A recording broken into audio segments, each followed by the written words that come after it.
Welcome back. We're discussing the Canadian economy and the impact of the changes in the capital gains tax. My guest today is Professor and Economist, Dr. Jack Mintz. Dr. Mintz, let's focus on small to medium-sized business and the impact of this capital gains tax on that segment of the economy.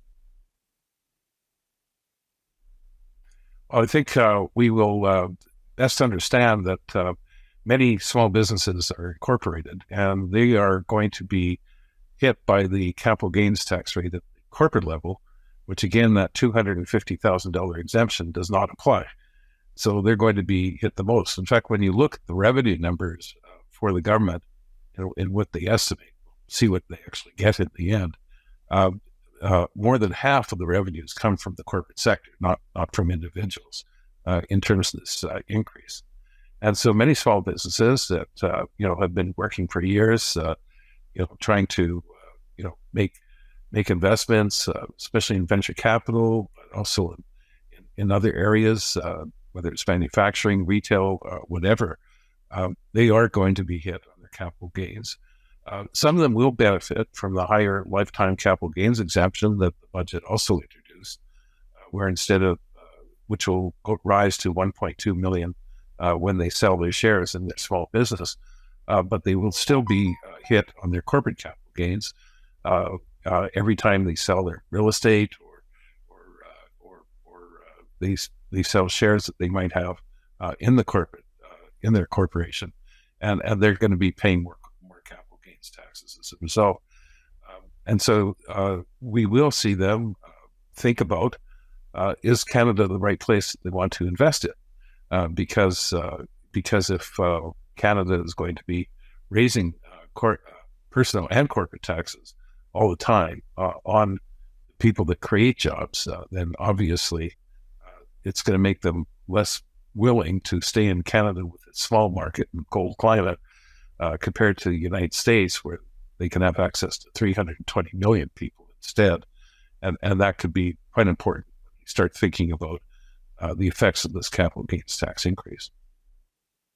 Yeah, absolutely. And we're seeing increasingly that Canadian innovation becomes another country's success story. Dr. Mintz, when you look across small to medium-sized businesses, what do you see as other challenges that they are going to be faced with coming forward in the next year or so? Well, I think there's a number of things impacting on small businesses. I mean, we have seen increased amounts of regulations that are impacting the small business sector, including some of them that are related to climate change, of course, but it's also in other areas as well. Also, small businesses were having tough time getting the talent they needed to work.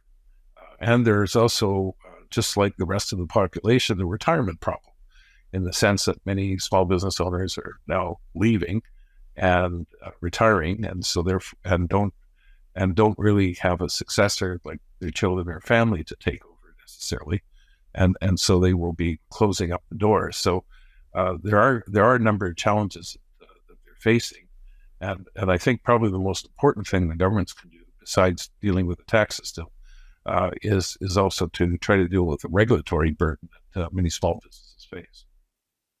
Yeah, and I can attest to that. The federal Trudeau government talks about corporations and business owners paying their fair share. We got about a minute left. Dr. Mintz, in your opinion, do small and medium-sized businesses actually pay their fair share? Well, I think we have to kind of put together the amount of corporate tax that's paid as well as the personal tax that's paid by small business owners, especially when they're incorporated. And they do pay certainly a good chunk of the tax. In fact, the work that we've done over the years on the distribution of taxes, and I just saw a new study that came out today from the Fraser Institute, that really the top 20% of the population really covers more than half of the taxes, including income taxes, but also other taxes are paid by them. And then, of course, many small businesses are in that category of the top 20%. And I think that's, a point which we forget, that actually the tax system is a lot more progressive than we think it is. And in fact, if you start taking into account benefits like old age security, et cetera, the elderly actually are taxed quite less than anybody else. They get a lot of breaks compared to other parts of the population.